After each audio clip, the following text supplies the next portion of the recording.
Bom dia.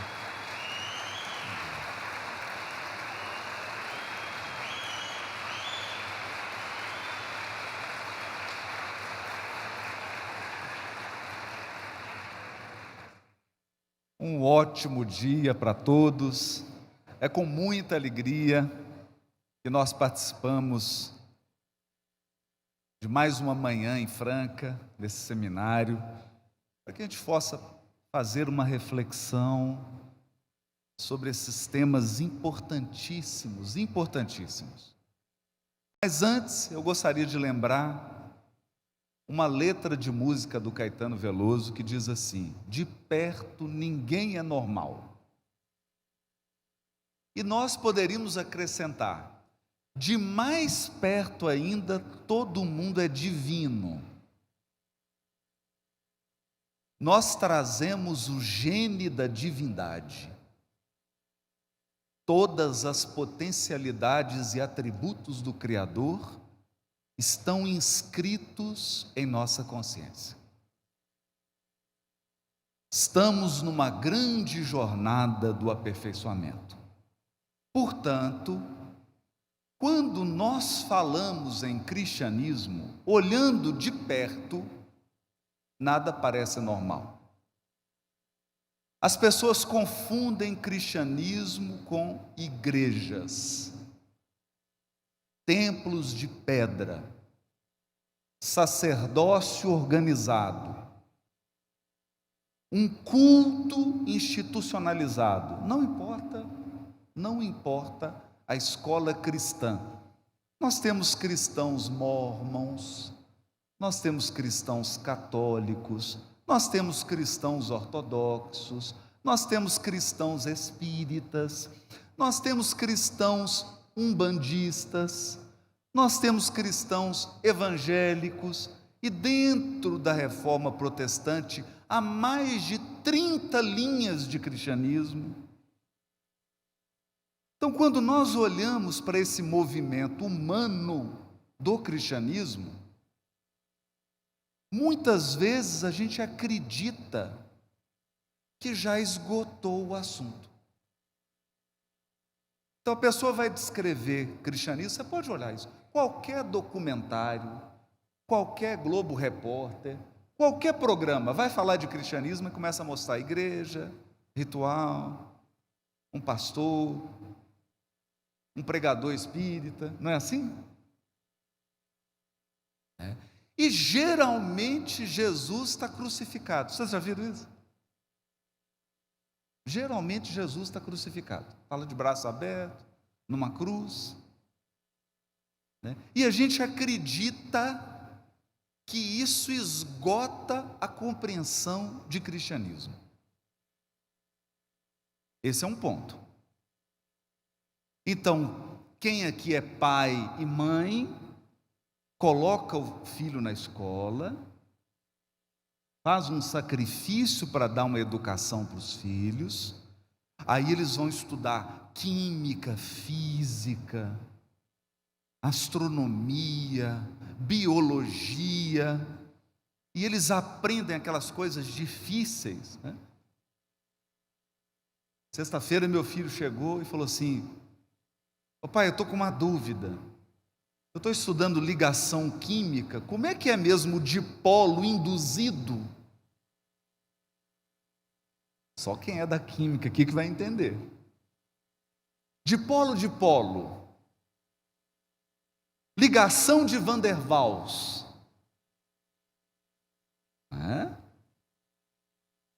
Aí está na biologia, eles estão lá estudando nucleotídeo.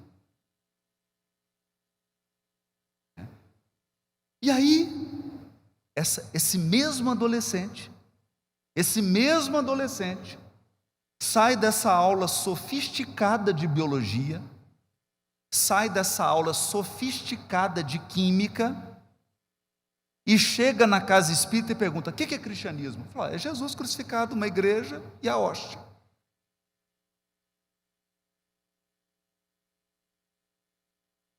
Está suficiente isso? Será que essa compreensão do cristianismo está correta? Será que é assim que nós vamos definir o cristianismo?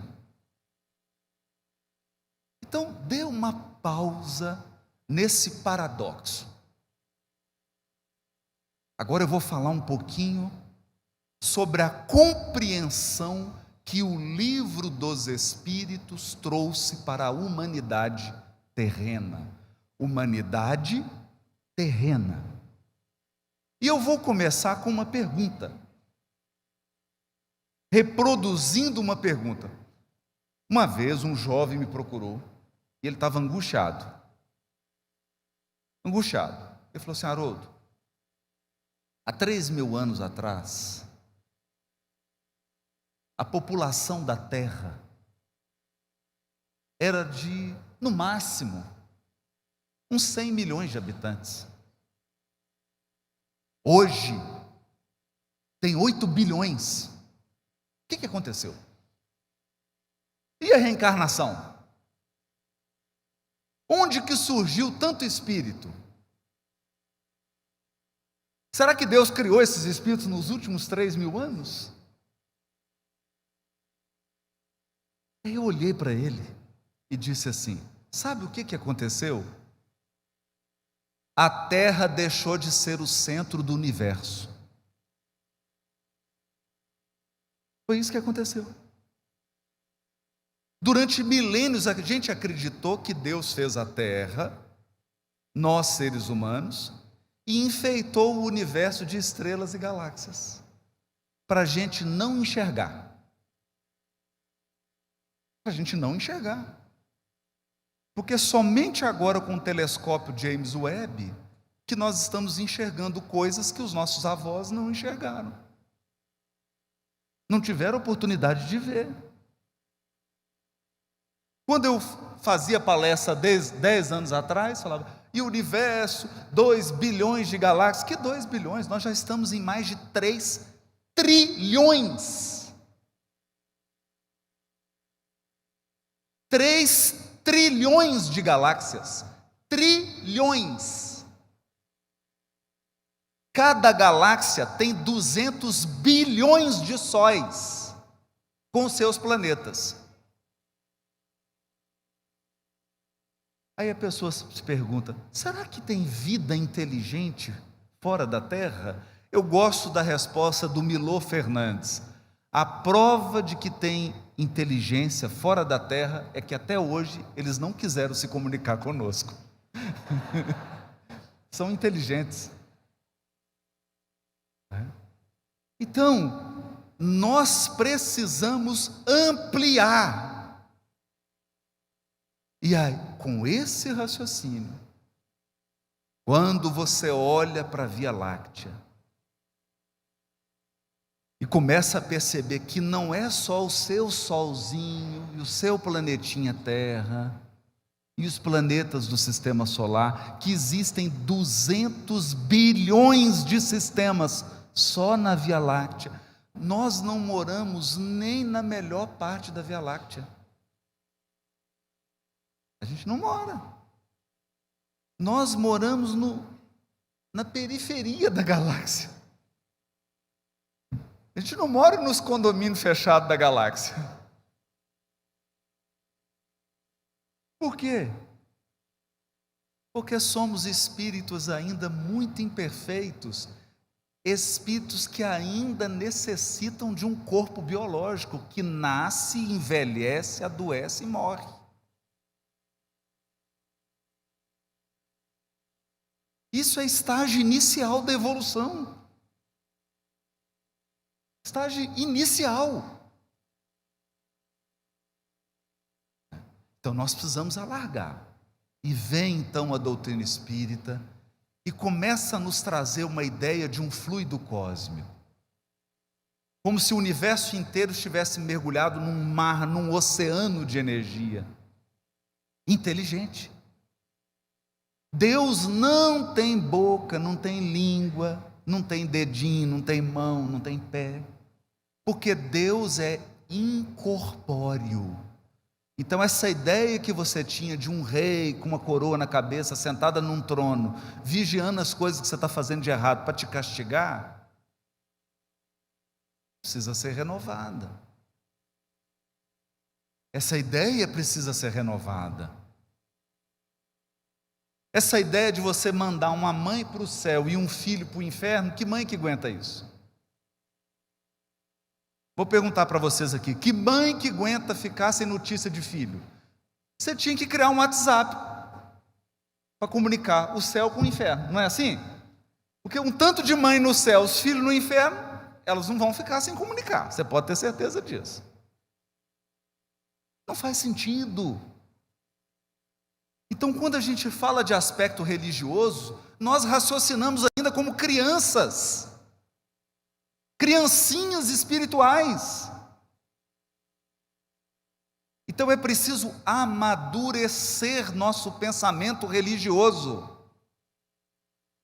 Então essa ideia, você chega em alguns locais religiosos, a pessoa fala assim, não, o meu Deus, eu falei, oi? Seu Deus? Comprou por quanto?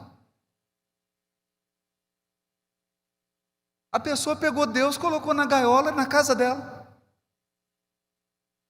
Então, é meu Deus. Ah, o seu Deus. É o Deus da minha igreja. O Deus da minha casa espírita. Então você está acreditando que o Criador de trilhões de galáxias agora entrou na gaiola da sua casinha. Você colocou uma coleira em Deus e agora você está levando ele para passear. Ele está te obedecendo. É essa a visão religiosa? É isso que nós temos para oferecer? É por isso que tem tão poucos jovens religiosos no mundo. Porque eles estão aprendendo coisas sofisticadas em química, biologia, matemática, e chega para aprender essas infantilidades religiosas. Infantilidades. E o pior, no movimento espírita. Então nós precisamos urgentemente resgatar a essência do pensamento de Kardec. Deus é cósmico. Deus não é Deus da terra. Então não confunda movimento humano com movimento divino. Movimento humano é o que nós estamos fazendo agora. Nós estamos cadeira de plástico. Estamos aqui sentados em Franca. Isso é movimento humano, porque Deus não usa cadeira de plástico.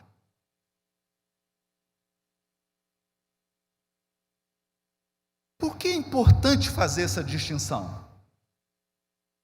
Porque a gente chega no movimento espírita, tem gente que acha que Jesus é governador espiritual dos cristãos.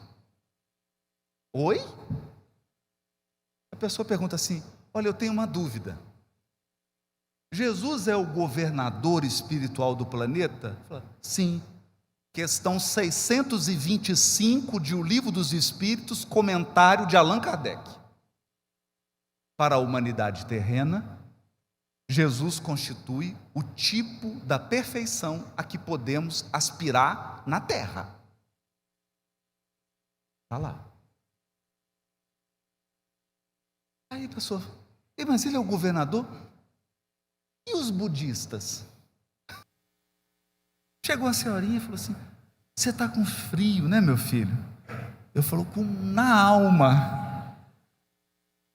Ela falou, deixa eu colocar um cobertorzinho aqui. Aí cobriu.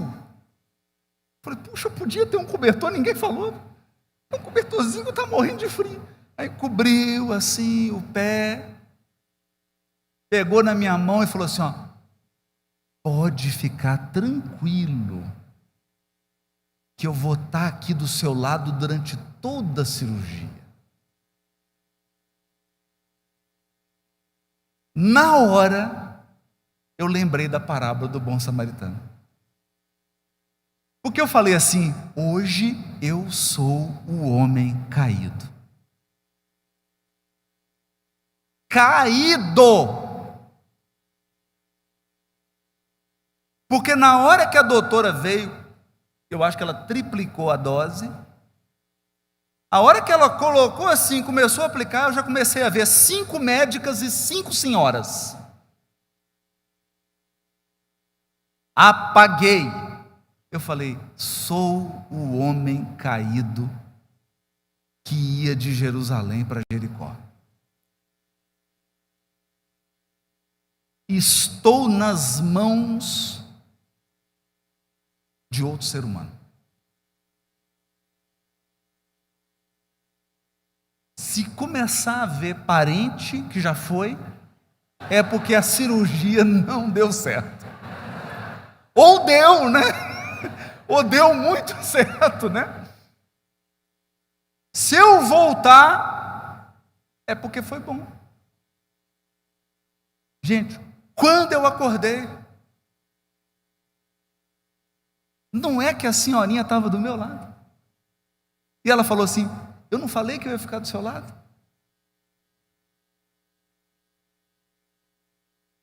Está conseguindo mexer as pernas? Eu falei: não. É normal. Daqui a pouquinho você volta os movimentos. Dá para você dar essa notícia para minha esposa? Daqui a pouco volta. Ela estava lá, e o cobertorzinho nos meus pés. Perceberam, gente? Perceberam? Isso é o Cristo. O Cristo que você vê pregado na cruz não é o verdadeiro.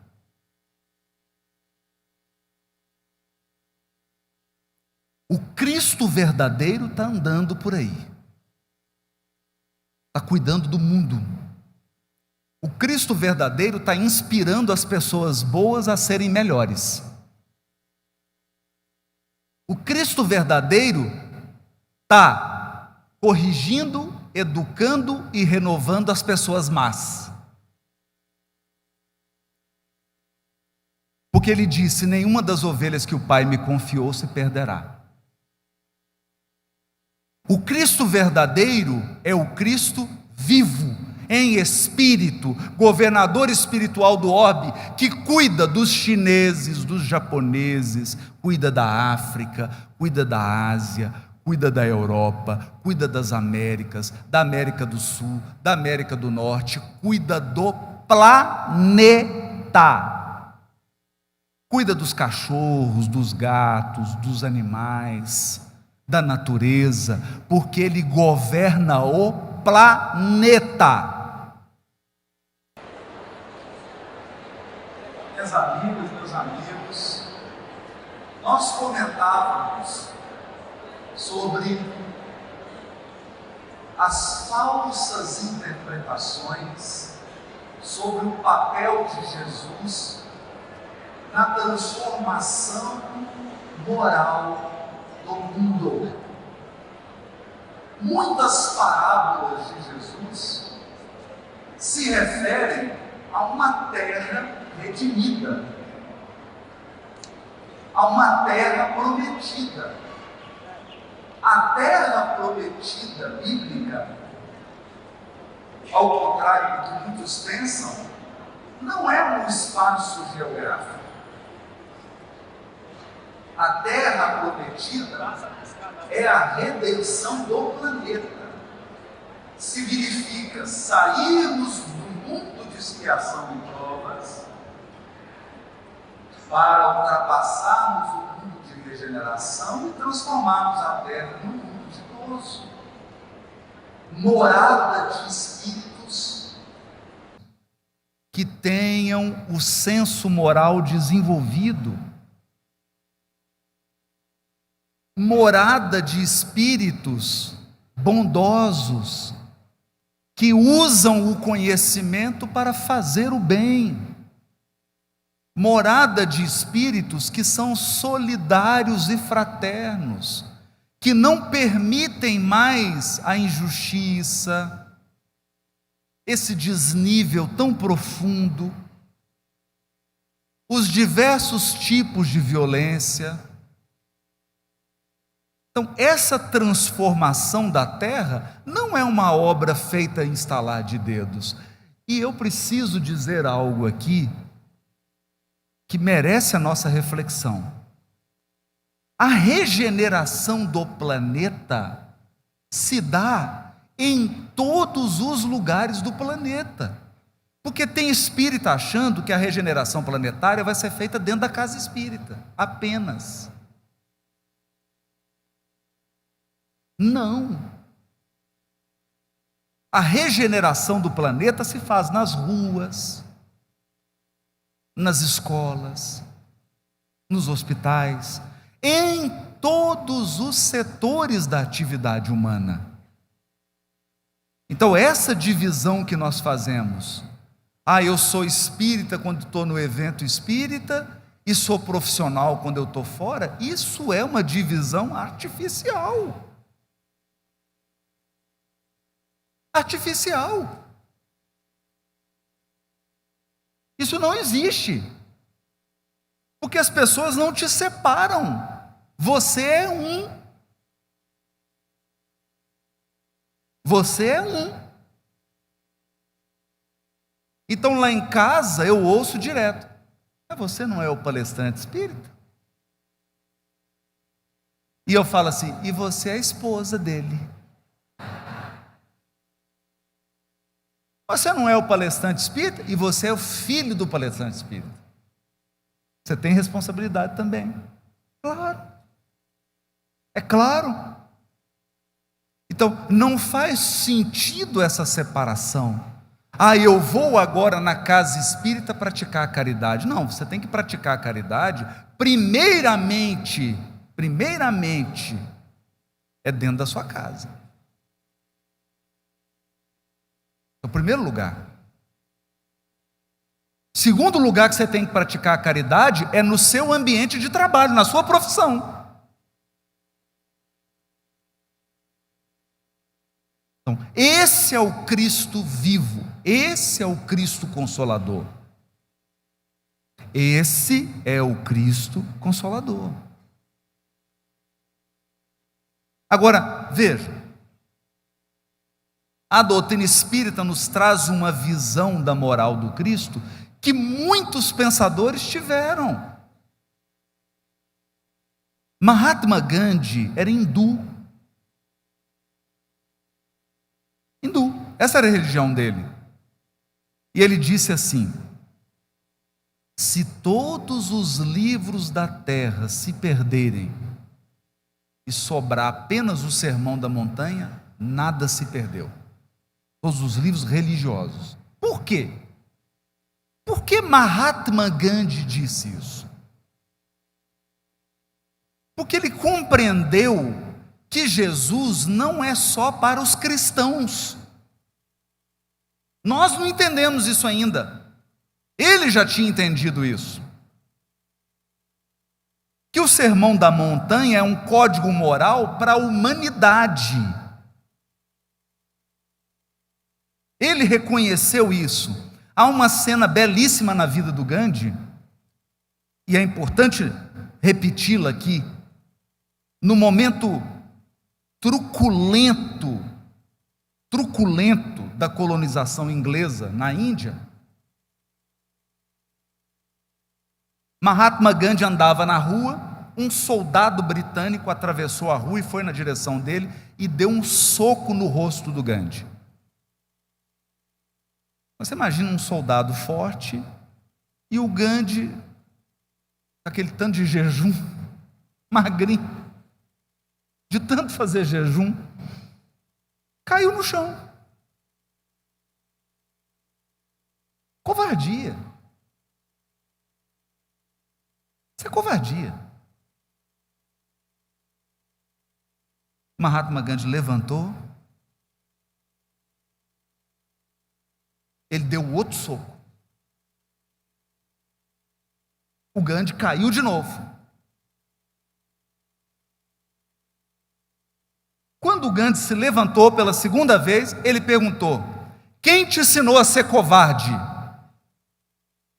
O Gandhi olhou para ele e falou: esse homem que está nesse crucifixo que você tem aí no pescoço.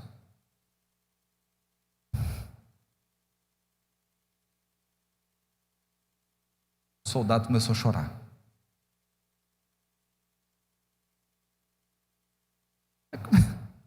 Como que você carrega Jesus no pescoço e fica dando soco nos outros? A não ser que você seja um lutador, não tem problema, né? E numa luta é um esporte, tudo bem. Você está praticando boxe, você vai tomar soco mesmo, né? Não tem problema nenhum. Mas você sair na rua dando soco nos outros com Jesus pendurado no pescoço? Como é que explica isso? Então, com aquela autoridade moral do Gandhi, o sujeito percebeu a própria incoerência. Ele percebeu a própria incoerência. Ele não era cristão.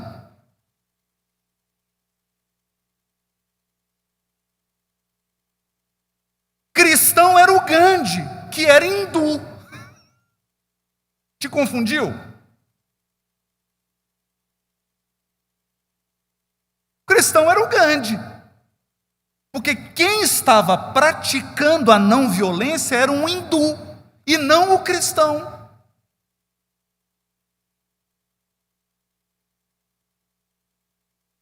Então, gente, seguir a Jesus não é ficar mandando e-mail bonito para os outros assim: Jesus nos ampare. Quando e-mail começa assim, eu já arrepio. Quando a pessoa começa, Jesus nos ampare, eu já vi que ela vai me destruir. Porque é um Jesus da boca para fora. Não é um Jesus no coração. É um Jesus de etiqueta.